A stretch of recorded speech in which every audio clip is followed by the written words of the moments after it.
أنا رسالتي الآن إلى كل إنسان حساس. ماذا قال فيك رسول الله عليه الصلاة والسلام؟ كاين ناس سبحان الله عنده يقدر يشد روحه وعنده هذيك القوة، كاين ناس لا حساس، دمعته غزيرة، يتأثر لأشياء يسيرة. هذا ليس ضعفا، بل هذه رقة ربي أعطاها لك. والآن اسمع ماذا قال فيك وفي حقك رسول الله عليه الصلاة والسلام.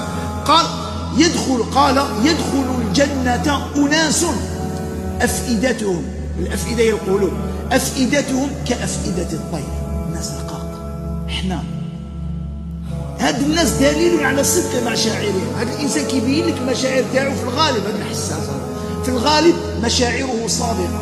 شوف ماذا قال فيهم النبي عليه الصلاة والسلام. قال يدخل الجنة أناس أفئدتهم أي قلوبهم كأفئدة الطير. علاش؟ لأنها رقيقة حنان، يحبوا الخير للناس، أي حاجة يبكي. هذا ليس ضعفا، بل هذه كرامة من الله لك، فاحمد الله عليها. لأن الله عز وجل يوم القيامة لا ينظر إلى صورنا ولا إلى أجسامنا، ولكن ينظر إلى قلوبنا. لهذا كان النبي عليه الصلاة والسلام يتعوذ بالله من القلب القاسي الذي لا يخشى، الحساس لا.